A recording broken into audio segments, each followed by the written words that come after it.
Merci Adonai, Yeshua. Merci pour l'appel de ce matin à l'écoute de ta parole. Merci pour les auditeurs. Merci pour le Saint-Esprit. Qui est l'esprit de l'excellence, l'esprit qui brille de 1000 couleurs, l'esprit de la révélation. À lui, nous nous soumettons pour entendre les paroles de ta bouche. Au nom de Yeshua. Amen. Et nous poursuivons notre lecture du livre de l'Apocalypse au chapitre 10. Et cette fois-ci, nous sommes au 5e verset. Jusqu'au dernier verset, le verset 11. Ça sera un court message ce matin par la miséricorde du Seigneur. Alors l'ange que j'avais vu debout sur la mer et sur la terre leva sa main droite vers le ciel et jura par celui qui vit au siècle des siècles, qui a créé le ciel et ce qui s'y trouve, la terre et ce qui s'y trouve, ainsi que la mer et ce qui s'y trouve. Il n'y aura plus de délai. Mais quand viendront les jours où l'on entendra le 7e ange sonner de la trompette, le mystère de Dieu s'accomplira, comme il l'a annoncé à ses serviteurs les prophètes. La voix que j'avais entendue du ciel me parla de nouveau et me dit « Va, prends le petit livre ouvert dans la main de l'ange qui se tient debout sur la mer et sur la terre. » J'allai donc vers l'ange et lui demandai de me donner le petit livre. Il me dit « Prends-le et avale-le. Il sera amer dans ton ventre, mais dans ta bouche il sera doux comme du miel. » Je pris le petit livre de la main de l'ange et je l'avalai dans ma bouche. Il fut doux comme du miel. Mais quand je l'eus avalé, mon ventre fut rempli d'amertume. Puis on me dit, il faut que tu prophétises de nouveau sur un grand nombre de peuples, de nations, de langues et de rois. Oui, dans ces paroles du Seigneur, le prophète Jean a de nouveau vu l'ange de l'Alliance. Il le dit, et l'ange que je voyais, dans la vision bien sûr, debout sur la mer et sur la terre, leva sa main vers le ciel et jura par le vivant pour les âges des âges, qui a créé le ciel avec les choses qui y sont, et la terre avec les choses qui y sont, et la mer avec les choses qui y sont, et qu'il n'y aura plus de temps.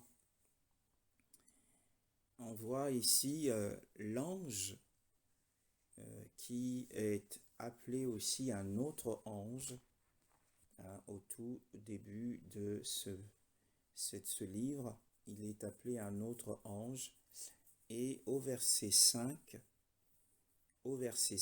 il est appelé l'ange, tout simplement. Il est un autre ange au premier verset, et au verset 5, il est l'ange.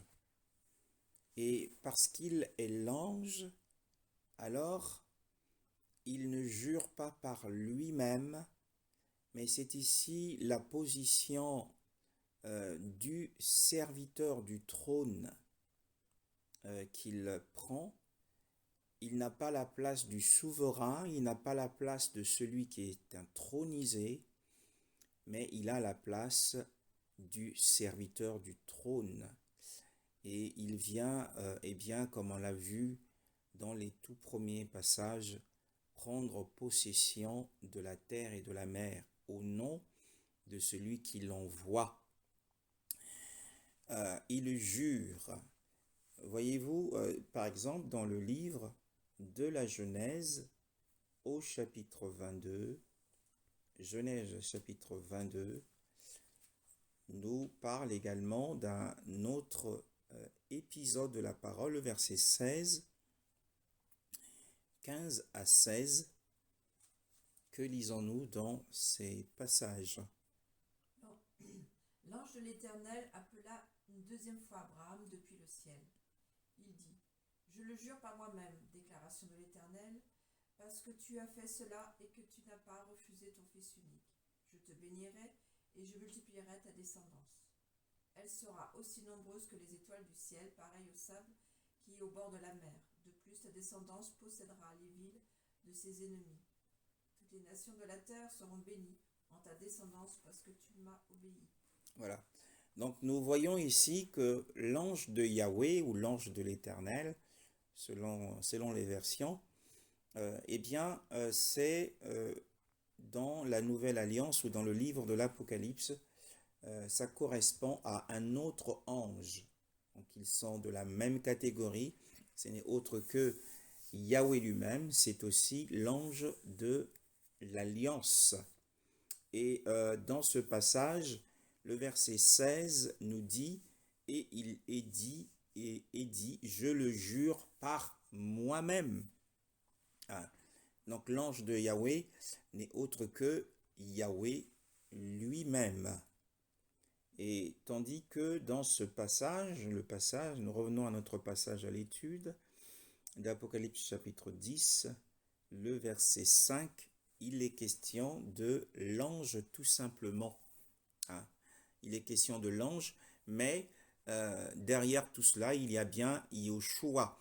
Et Yahushua ici prend la position du serviteur et non pas la position d'Élohim lui-même, mais il prend la position du serviteur du trône. Et c'est pour cette raison qu'il ne jure pas par lui-même lorsqu'il qu'il lève sa main vers le ciel, mais il jure par celui qui est vivant au siècle des siècles, qui a créé le ciel avec les choses qui y sont. Eh bien, quel est l'élément principal des choses créées dans le ciel, si ce n'est les saints anges, les dominations, les principautés, qui sont dans les cieux avec le Seigneur, et la terre, et les choses qui y sont. Et les choses qui sont sur la terre, les éléments principaux, ou l'élément principal des choses créées sur la terre, ce sont les hommes. Et la mer avec les choses qui y sont.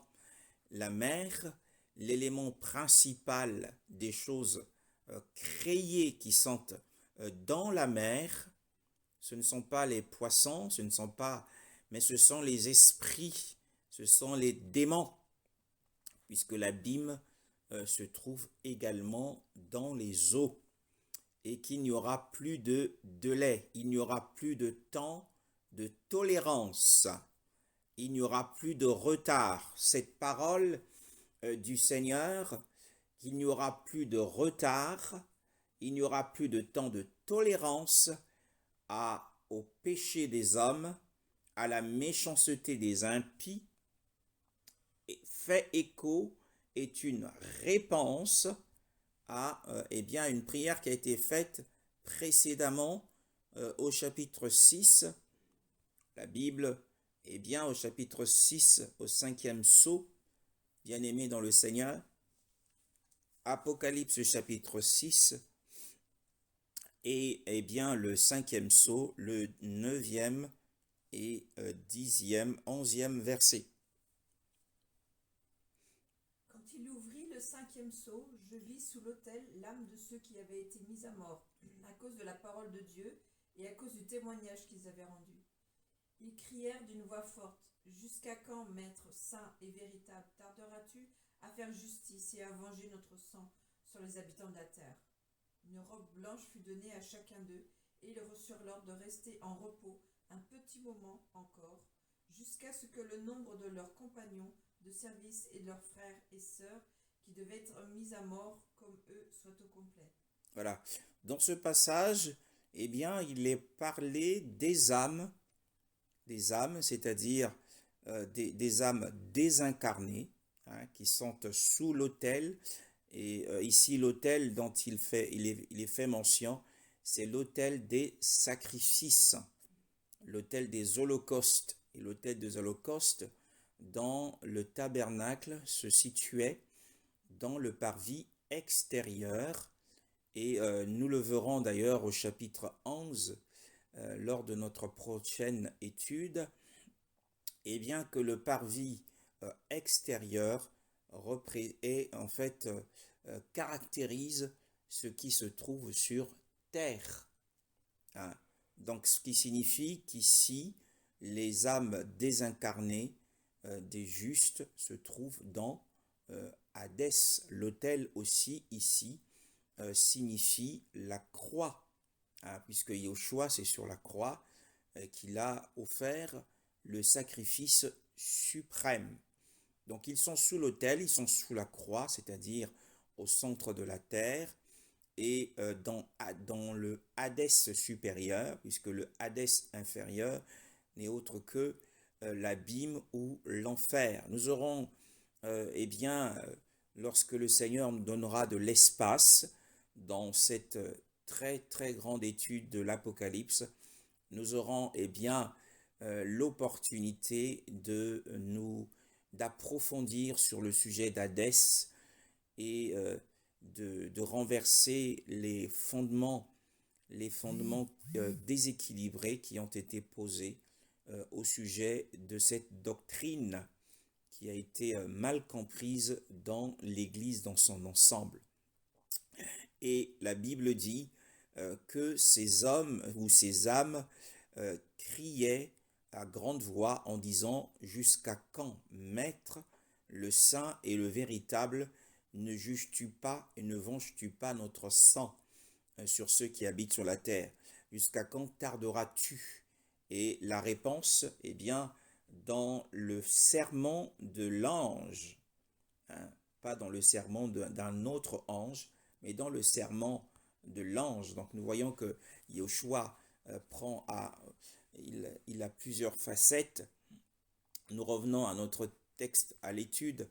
Eh bien, dans ce serment, il jure par celui qui vit, qui est assis sur le trône d'âge en âge, eh bien qu'il n'y aura plus de retard dans l'accomplissement du jugement du Seigneur. Ce qui signifie que la trompette, la dernière trompette qui va sonner, eh bien, ce sont des choses extrêmement graves qui vont se produire. Il n'y aura plus de temps. Hein, et c'est une réponse à la prière des âmes qui sont dans Hadès et qui réclament. Ce sont des âmes qui ont été, ce sont des martyrs qui ont subi la persécution et qui réclament à Adonai, Yahweh qui est sur le trône, de faire justice et de venger, eh bien, l'effusion de leur sang par la méchanceté des hommes. Eh bien qu'il n'y aura plus de délai, il n'y aura plus de temps de tolérance, alors que déjà au 10e chapitre, nous sommes pourtant assez bouleversés par tous les événements qui se sont déclenchés, tous les jugements, mais pour le Seigneur, ce n'est pas eh bien le summum de ces jugements. Hein. Et la Bible a parlé des 7 tonnerres, qui est le déversement total de la colère d'Élohim sur l'humanité. Il n'y aura plus de délai. Maintenant, il y a dans ce passage, le verset 6, quelque chose qui va aussi attirer notre attention. C'est le fait que l'ange jure par le vivant. Jure par le vivant. Et nous avons vu dans le livre de la Genèse au chapitre 22, le verset 15 à 16, que l'ange de Yahweh, hein, l'ange de l'Alliance, a aussi juré par lui-même. Hein. Et pour comprendre cela, quelle est la différence? Dans quoi sommes-nous actuellement? C'est dans l'évangile de Matthieu, au chapitre 5, le verset 33 à 37. Matthieu chapitre 5, le verset 33 à 37. Matthieu chapitre 5, le verset 33 à 37. Vous avez, vous avez encore appris qu'il a été dit aux anciens, tu ne violeras pas par ton serment, tu ne violeras pas ton serment, mais tu accompliras ce que tu as promis au Seigneur. Mais moi je vous dis de ne pas jurer du tout, ni par le ciel, parce que c'est le trône de Dieu, ni par la terre, parce que c'est son marchepied, ni par Jérusalem, parce que c'est la ville du grand roi. Ne jure pas non plus par ta tête, car tu ne peux pas rendre blanc ou noir un seul cheveu. Que votre parole soit oui pour oui, non pour non. Ce qu'on y ajoute vient du mal. Ce qu'on y ajoute vient du malin. Jacques. Nous lisons également dans le livre de Jacques au chapitre 5. Jacques au chapitre 5, le verset 12.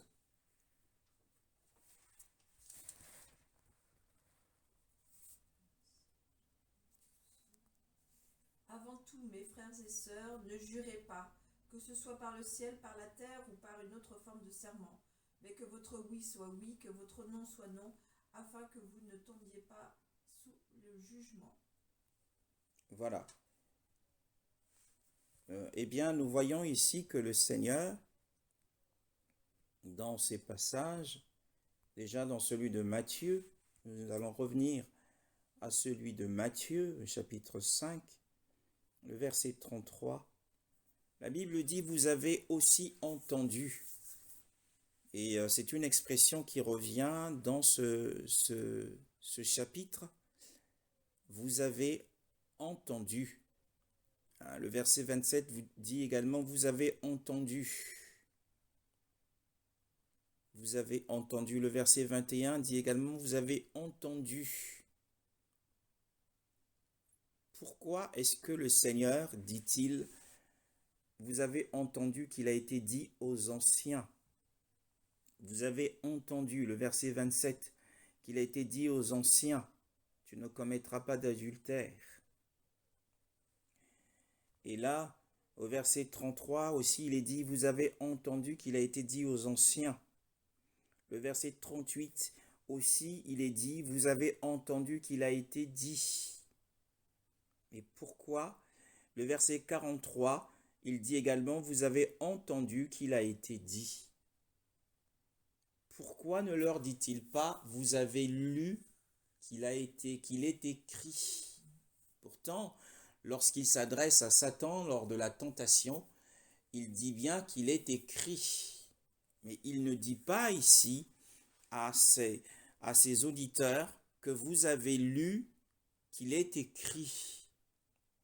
Eh bien, c'est pour la simple et bonne raison que lorsque le peuple d'Israël est allé en captivité, ils y sont restés énormément d'années, qu'ils avaient perdu la pratique de la langue hébraïque. Donc plusieurs générations après leur retour en terre d'Israël, il n'y avait que quelques instruits, quelques hommes, quelques fils d'Israël, quelques anciens, des scribes et des pharisiens, qui avaient la connaissance des Saintes Écritures. Et ainsi, c'est eux qui faisaient la lecture et l'interprétation de la Torah au peuple, qui était un peuple qui avait effectivement perdu la langue, l'usage de la langue hébraïque et parler araméen. Ce qui fait que eh bien, les scribes de cette époque ont édulcoré la parole du Seigneur. Ils ont rajouté des choses, ils ont retranché des éléments de la parole pure du Seigneur. Et c'est pour cette raison que le Seigneur ici apporte des corrections à ce qui avait été tordu par les scribes de l'époque. Et donc au verset 33, il dit, vous avez entendu qu'il a été dit aux anciens, tu ne te parjureras pas, mais tu rendras au Seigneur ce que tu auras promis par serment. Donc nous voyons que dans l'ancienne alliance, le serment était permis, autorisé. Mais le Seigneur au verset 34 dit, « Mais moi, je vous dis de ne jurer aucunement, ni par le ciel, parce que c'est le trône d'Élohim. » On voit ce qu'a fait l'ange. L'ange a juré par le ciel, il leva la main vers le ciel et il jura par le vivant qui vit d'âge en âge. Donc c'était effectivement, comme nous l'avons dit, il était le serviteur du trône.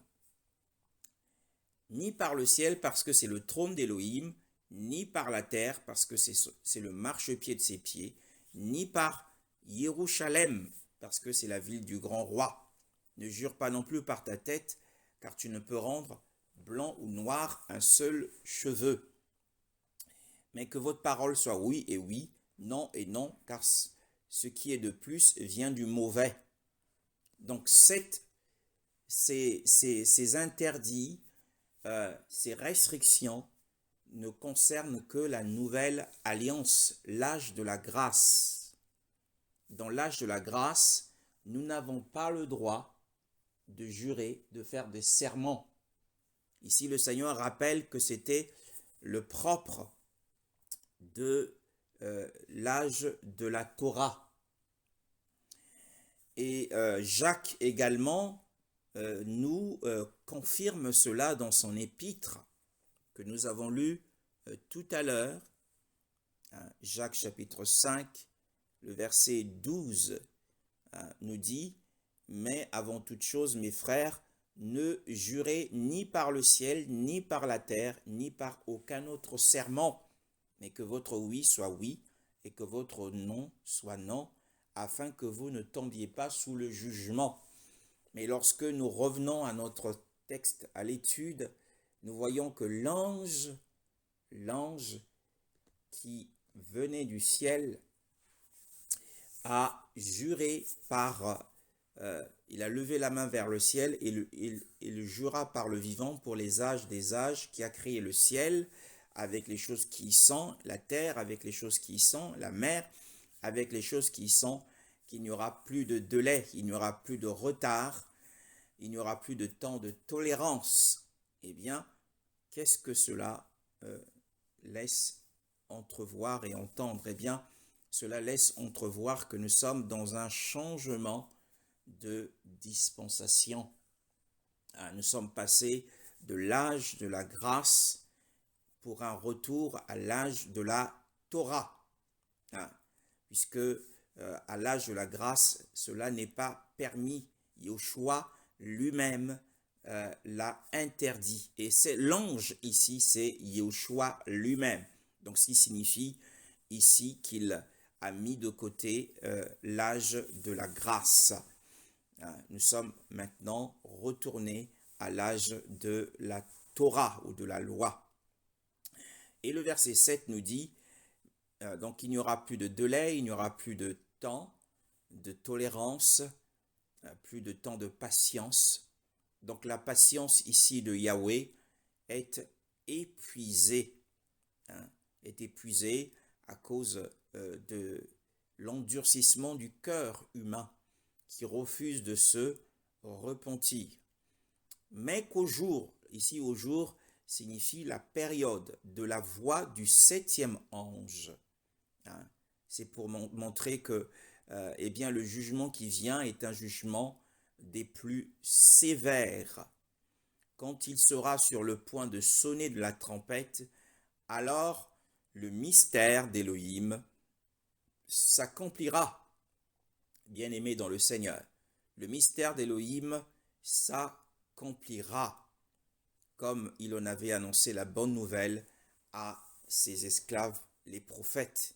Bien-aimés, le mystère d'Élohim est sur le point de se terminer, est sur le point de s'achever, est sur le point de s'accomplir. Le mystère d'Élohim. Qu'est-ce que c'est que le mystère d'Élohim? Eh bien, c'est le grand secret d'Élohim. Le mystère d'Élohim, c'est le grand secret d'Élohim au sein duquel s'unissent plusieurs secrets. Et c'est une bonne nouvelle. Eh bien, Pour commencer, nous allons voir un des premiers points de ce mystère. Nous allons citer les différents mystères qui existent. Vous savez que dans la parole de Dieu, Romains chapitre 11, le verset 25. Romains chapitre 11, le verset 25. Romains chapitre 11, le verset 25. Que dit la parole du Seigneur? 25.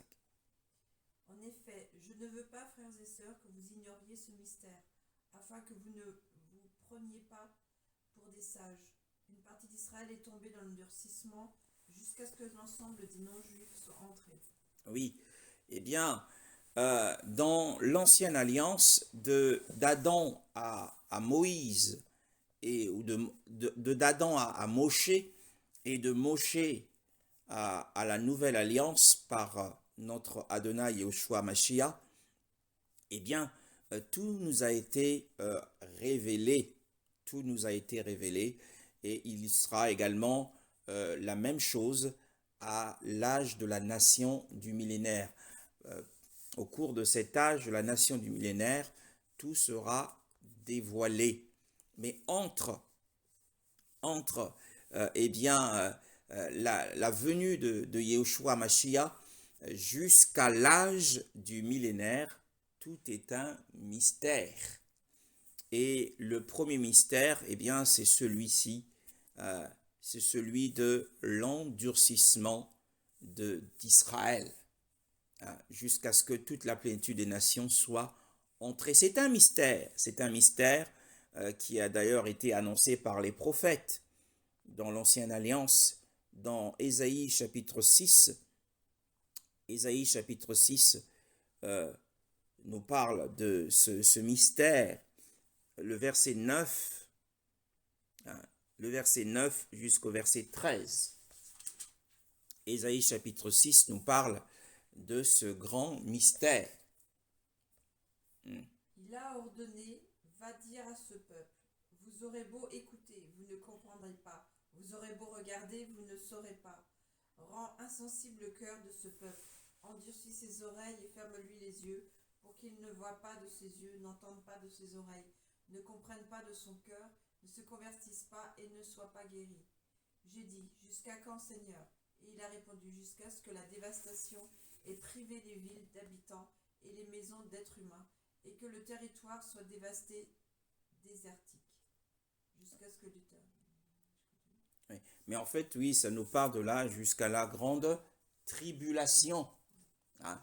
Et Israël est aujourd'hui dans ce que décrit Ésaïe, cette période d'endurcissement où ses oreilles sont bouchées et ses yeux sont bandés. En fait, il est aveugle à l'évangile. Hein. C'est le mystère. Mais dans le livre d'Apocalypse, eh bien, il est dit que ce mystère sera terminé. Hein, sera terminé. Nous avons vu que nous sommes par l'attitude de l'ange, eh bien, nous sommes déjà dans un changement de dispensation. Et un autre mystère qui entre effectivement, qui a réellement enclenché le mystère concernant Israël, qui est endurci pour favoriser les gentils que nous sommes à entrer en plénitude dans le salut. C'est dans 1 Timothée chapitre 3, le verset 16. 1 Timothée chapitre 3, le verset 16. 1 Timothée chapitre 3, le verset 16.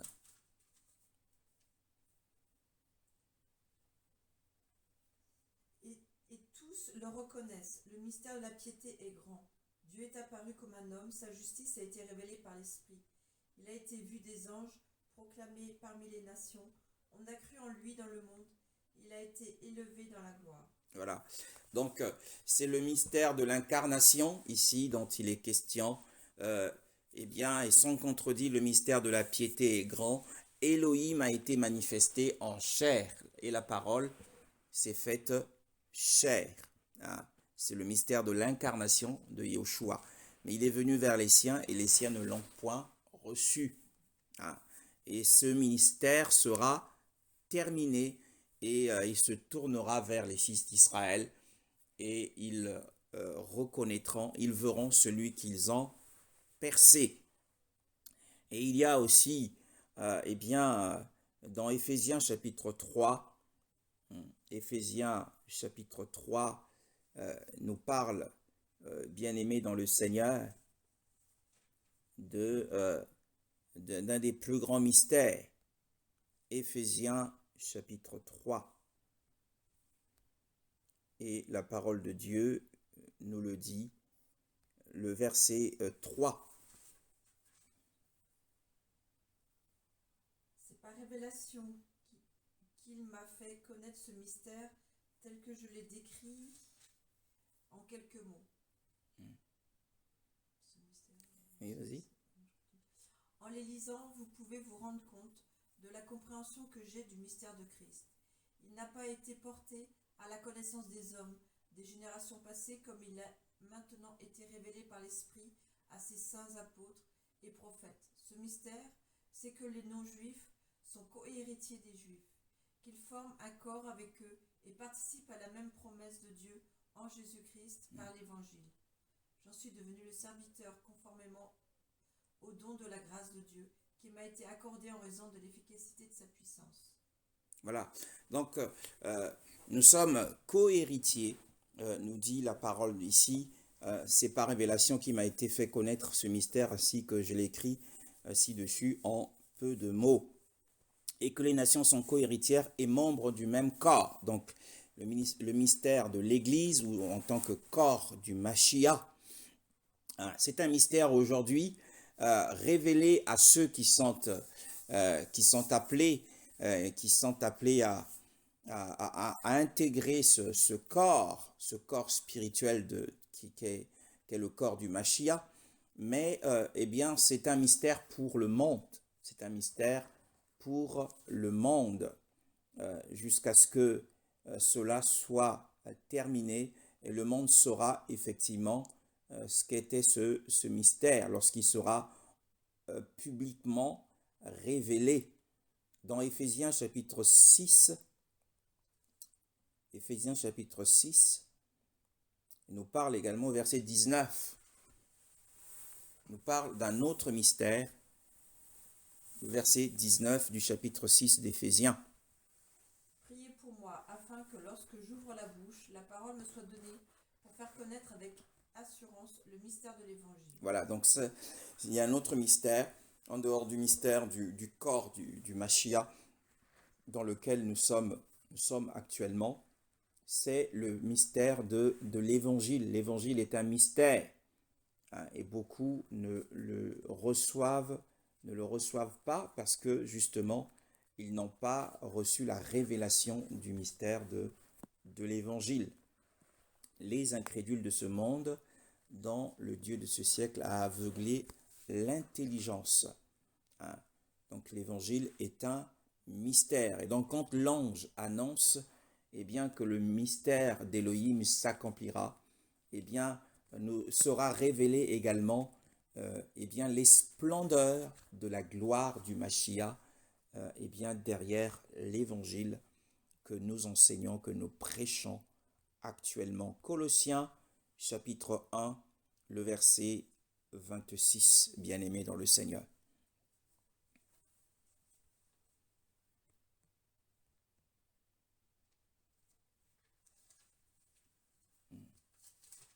Colossiens chapitre 1, le verset 26.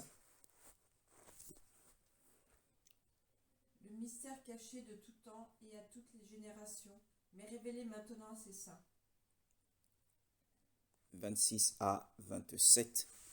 En effet, Dieu a voulu leur faire connaître la glorieuse richesse de ce mystère parmi les non-juifs, c'est-à-dire Christ en vous, l'espérance de la gloire. Oui, bien-aimés, c'est un très grand mystère. Christ en nous, en vous, l'espérance de la gloire.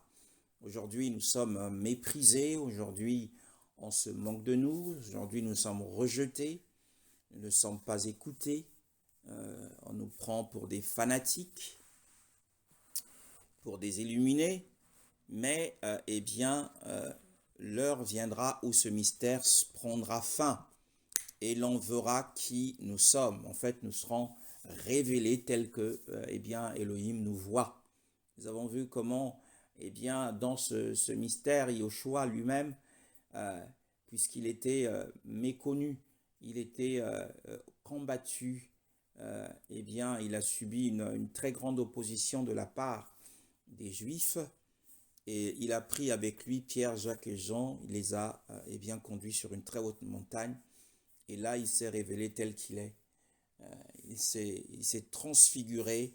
Ils ont vu que c'était Elohim lui-même, mais Elohim lui-même caché dans la chair. Donc, Yahushua est caché en nous et le monde ne le voit pas, c'est un mystère. Christ en vous, l'espérance de la gloire, la même gloire qu'on voit à la transfiguration, où Yahushua, dont le visage brille comme le soleil et les vêtements blancs comme la lumière. Et ce mystère prendra fin et les hommes seront dans la confusion lorsqu'ils nous verront et ils seront surpris de voir exactement qui nous sommes. Ils regretteront de ne pas avoir suivi, écouté les conseils et reçu l'évangile. Donc ça, c'est le mystère concernant Christ en nous. Dans Colossiens 2, verset 2, nous parle également du mystère d'un autre mystère. Colossiens chapitre 2, le verset 2.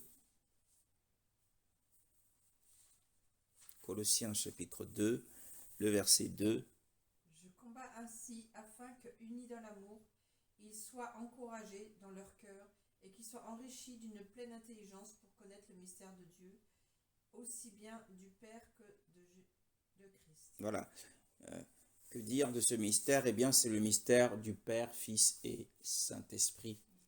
Le nom du Père, du Fils et du Saint-Esprit, c'est un mystère que nous avons du mal même nous qui sommes dans le Seigneur, avons du mal à comprendre le mystère du Père, du Fils et de l'Esprit. Et tout cela prendra fin et nous parviendrons à une connaissance parfaite de qui est le Père, le Fils et le Saint-Esprit, même si nous démontrons par les Écritures que Yahushua, c'est le Père, que le Saint-Esprit, c'est l'Esprit de Yahushua, et qu'ils ne forment qu'un seul Elohim. Dans Matthieu, chapitre 13, la parole de Dieu nous dit des choses également à propos des mystères. Oui, dans Matthieu chapitre 13, le verset 11. Jésus leur répondit: parce qu'il vous a été donné à vous de connaître les mystères du royaume des cieux, mais qu'à eux cela n'a pas été donné. Voilà. Donc il y a aussi d'autres mystères qui sont appelés les mystères du royaume des cieux. À savoir qu'actuellement, le royaume des cieux est un mystère. Nous sommes dans le mystère du royaume. Eh bien, la Bible dit que si tu ne nais d'eau et d'esprit, tu ne peux pas entrer dans le royaume d'Élohim. Et actuellement, nous sommes dans la réalité du royaume des cieux. Mais cette réalité n'est pas visible. Et nous attendons la manifestation ou la révélation du royaume des cieux publiquement. Et cela se fera avec l'avènement du Seigneur.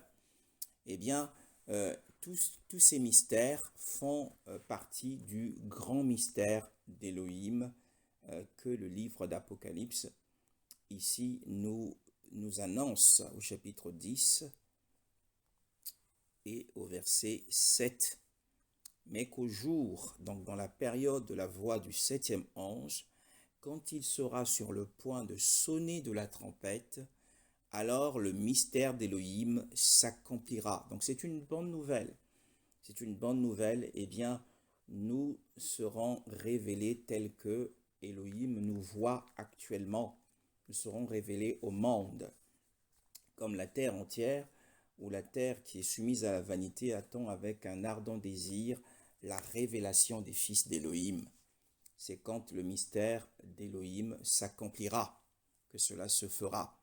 Comme il en avait annoncé la bonne nouvelle à ses esclaves les prophètes. Au chapitre suivant, le chapitre 11, et le chapitre 11 nous parle également de ce temps du mystère, puisqu'il annonce, il dit lorsque le septième ange sera sur le point de sonner de la trompette, et nous le voyons au verset 15 du chapitre 11, qu'est-ce qui va se passer eh bien au chapitre 15, au chapitre 11, le verset 15.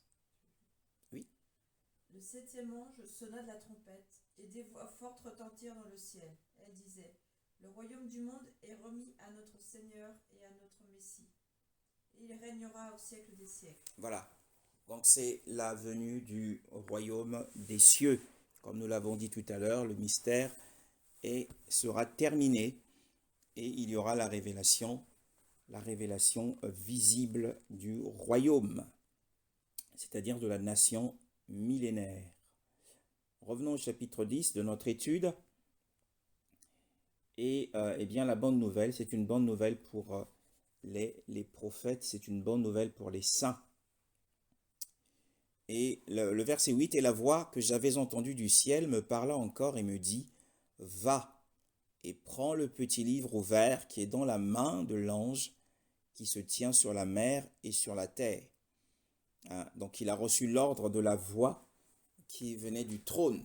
La voix lui dit d'aller simplement prendre le petit livre, et nous avons bien compris que le petit livre qui est dans la main de l'ange n'est autre que le livre qui était dans la main du Père qui est assis sur le trône et qui n'était pas visible aux 7 anges qui se tiennent devant Élohim. Vous savez qu'il y a 7 anges qui se tiennent devant Élohim, qui lui sont proches. Même ceux-là n'ont pas pu voir ce livre, parce que nul ne put le voir dans le ciel, sur la terre, dans la mer et sous la terre.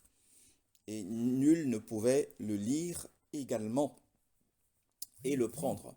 Et ici, la parole de Dieu nous fait savoir que ce livre est actuellement entre les mains de cet autre ange, qui n'est autre que Yahushua. Et c'est un petit livre. Nous découvrons que c'est un petit livre ouvert.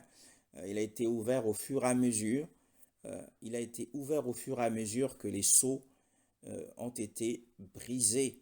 Donc il est actuellement ouvert.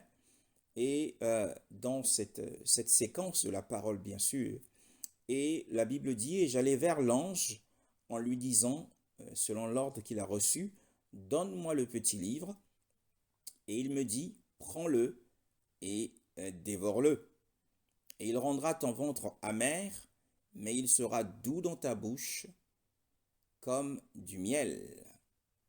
Et je pris le petit livre de la main de l'ange, et je le dévorai.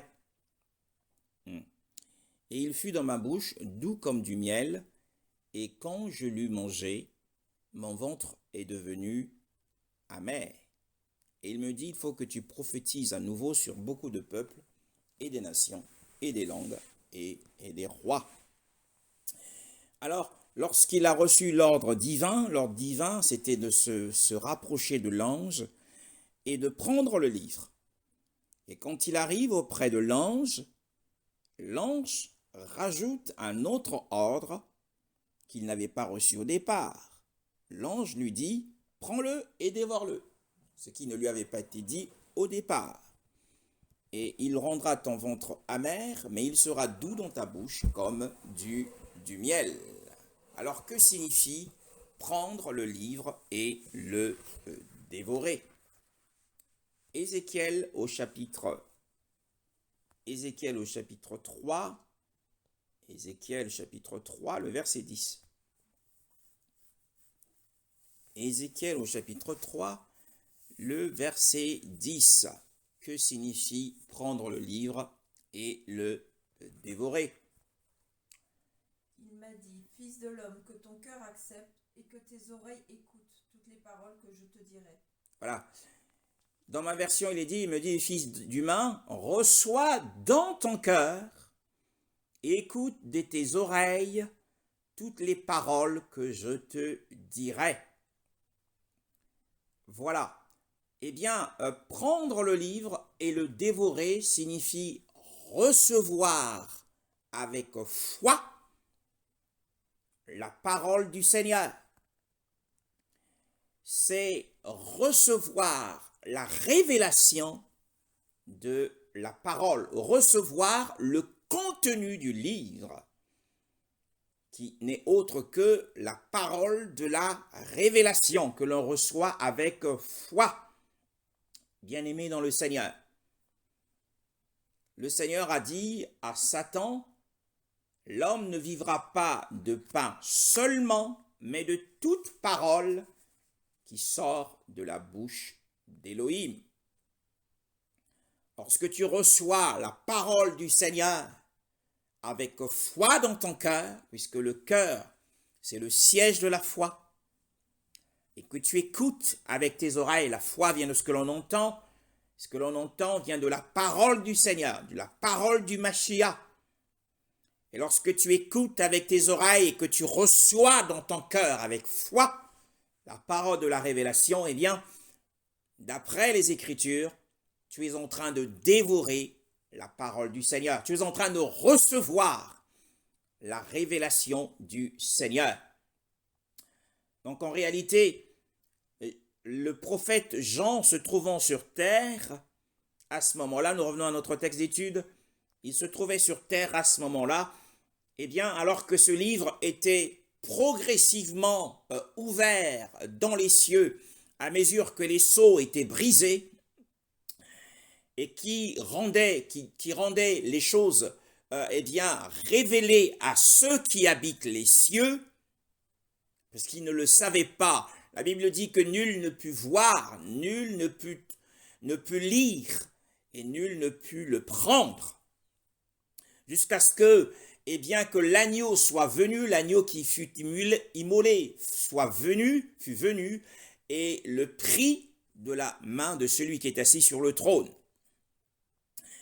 Et qu'il a commencé le brisement progressivement pour la connaissance de ceux des habitants des cieux.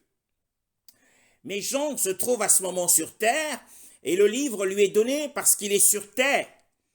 C'est pour signifier que, eh bien, ce qui était caché dans les cieux est maintenant révélé à ceux qui sont sur la terre, dans le geste de prendre le livre et de le dévorer. Eh bien, les serviteurs qui sont sur terre reçoivent la révélation du contenu du livre. C'est une très bonne nouvelle. Et la Bible dit, il rendra ton ventre amer, mais il sera doux dans ta bouche comme du miel. Qu'est-ce que c'est? Eh bien, le livre des prophètes nous donnera la réponse. Proverbe, chapitre 16, le verset 24. Proverbe, chapitre 16, le verset 24, que dit la parole du Seigneur.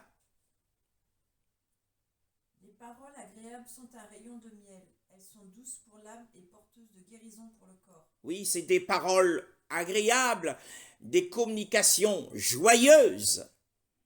Eh bien, là, les paroles agréables que, eh bien, là, le prophète Jean a entendues dans la séquence que nous sommes en train d'examiner, eh bien, les paroles agréables, c'est que, eh bien, c'est le serment de l'ange, qu'il n'y aura plus de délai, qu'il n'y aura plus de retard, et il n'y aura plus de temps de patience, il n'y aura plus de temps de tolérance, et que maintenant le jugement s'abattra sur les méchants qui ont persécuté les saints, bien-aimés dans le Seigneur, et que la parole a aussi annoncé que, eh bien, que lorsque le septième ange sera sur le point de claironner, de faire retentir la trompette, eh bien, le mystère d'Élohim s'accomplira, sera terminé. Et nous avons vu qu'il y a plusieurs mystères, et notamment le mystère Christ en vous, l'espérance de la gloire. Ce qui signifie que, eh bien, ça sera le temps de la révélation des fils d'Élohim. Nous qui sommes les rejetés, les méprisés de ce monde, eh bien, nous serons révélés comme les véritables fils d'Élohim. Et nous brillerons comme des étoiles dans le ciel. Et nous serons des astres.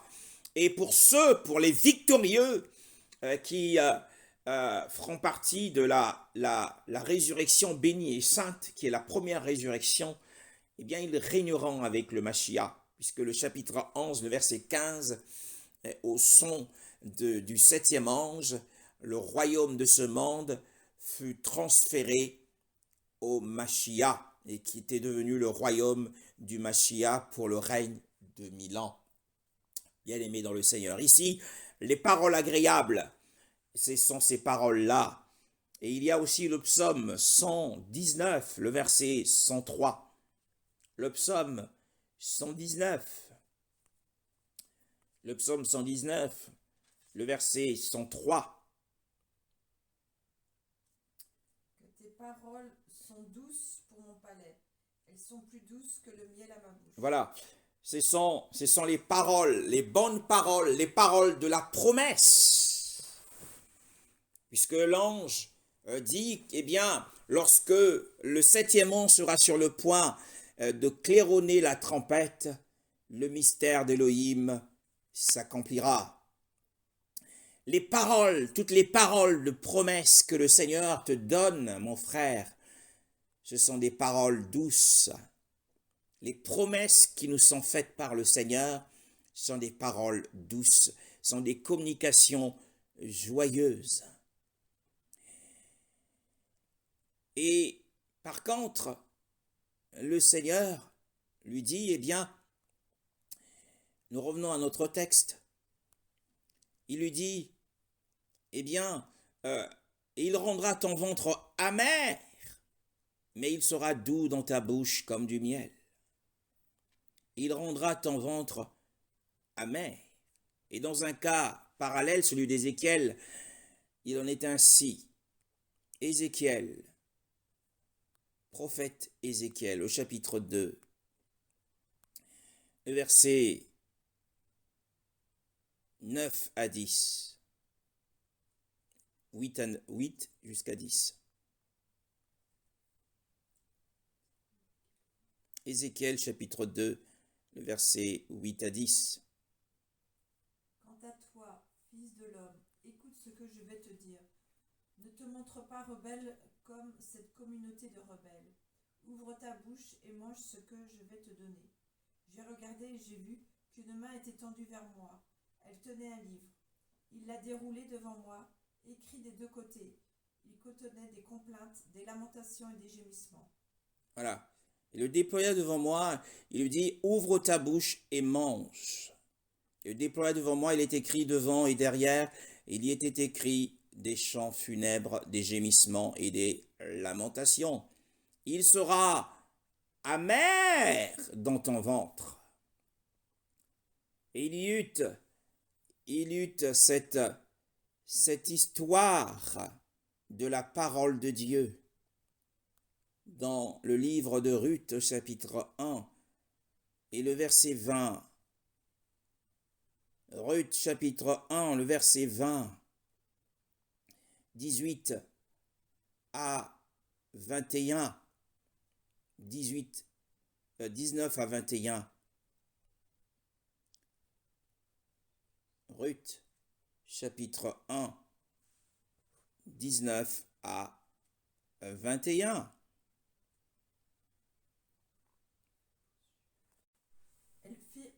Elles firent ensemble le voyage jusqu'à leur arrivée à Bethléem. Lorsqu'elles entrèrent dans Bethléem, toute la ville fut dans l'agitation à cause d'elles. Les femmes disaient « Est-ce bien Naomi Elle leur dit, ne m'appelez pas Naomi, appelez-moi Mara, car le Tout-Puissant m'a rempli d'amertume. J'étais dans l'abondance à mon départ, et l'Éternel me ramène les mains vides. Pourquoi m'appellerez-vous Naomi, après que l'Éternel s'est prononcé contre moi, après que le Tout-Puissant a provoqué mon malheur? Alors, le verset 20 nous dit, ne m'appelez pas. Au verset 19, elle disait, est-ce bien là, Naomi? Est-ce bien là, l'agréable? Ce que signifie ce nom, agréable. Elle leur dit, ne m'appelez plus agréable, appelez-moi amertume, car Shaddai m'a rendu très amer. Il sera dans ton ventre quelque chose d'amer, mais dans ta bouche, il sera doux comme du miel. Celle qui fut appelée douceur, agréable, est passée par des affres de la douleur, les affres de l'épreuve. Et à cause de ces épreuves, elle a refusé de se faire appeler agréable, mais de se faire appeler amertume, Mara. Alors, dans notre texte, eh bien, on passe de la bonne nouvelle à la mauvaise nouvelle. Parce qu'il est dit, eh bien, dans le tout dernier verset 11 du chapitre 10 d'Apocalypse, il me dit, il faut que tu prophétises de nouveau sur beaucoup de peuples et de nations et de langues et de rois. Mais ces prophéties, eh bien, ces prophéties, c'est ce que signifie que son ventre, ses entrailles, le fond de son être, eh bien, sera dans l'amertume, dans les douleurs. Ce sont des prophéties concernant des lamentations, concernant des événements horribles qui vont eh bien, s'abattre sur les peuples, sur les nations, sur des langues et sur des rois. Et c'est pour cette raison que le ventre du prophète Jean était devenu amer. Amer. Parce que la bonne nouvelle, la douceur de la bouche concerne les serviteurs du Seigneur, concerne la bonne nouvelle aux serviteurs du Seigneur, concerne la bonne nouvelle à ses esclaves les prophètes. Mais quant à ce malaise que le prophète a ressenti dans son ventre, eh bien cela concerne les paroles prophétiques contre les nations, contre les peuples, contre les tribus et contre les rois de la terre. Ainsi donc, la prophétie biblique donnée par le prophète Jean est divisée en deux sections. La première section, eh bien, c'est à partir du chapitre 4. Du chapitre 4, le premier verset, il dit « Après ces choses, je regardais, et voici une porte ouverte dans le ciel. Et la première voix que j'avais entendue, comme d'une trompette parlant avec moi, disant « Monte ici, et je te montrerai les choses qui doivent arriver après cela. » C'est la première phase de la prophétie donnée au prophète Jean. Et cette première phase donc, commence au chapitre 4 et prend fin au chapitre 11 que nous allons étudier prochainement. Le chapitre 11 met un terme à la première section de la prophétie du prophète Jean. Et la deuxième section de la prophétie du prophète Jean commencera avec la femme qui est dans le ciel au chapitre 12 et se terminera au 22e chapitre jusqu'au tout dernier verset, le verset 21, si ma mémoire est bonne, du chapitre 22, le verset 21. C'est la deuxième section de la prophétie eh bien, la deuxième section de cette prophétie concernera principalement eh bien, les nations, les peuples et les tribus. Il y aura au jugement du grand trône blanc. Et nous aurons eh bien, l'occasion d'entrer dans cette seconde partie de la prophétie biblique. Que le Seigneur nous bénisse. Et pour nous, aujourd'hui, nous ne pouvons plus faire de serment. Nous savons que eh bien, nous n'avons pas besoin de jurer. Et aussi, la très bonne nouvelle, c'est que bientôt, le temps du mystère prendra fin. Bientôt, pour les vainqueurs, ce sera le temps de la révélation, puisque la création attend avec un ardent désir la révélation des fils d'Élohim. Et le Seigneur promet qu'il n'y aura plus de délai, qu'il n'y aura plus de temps. Et le mystère d'Élohim s'accomplira. Et nous bénissons le Seigneur pour sa parole, au nom de Yeshua. Amen.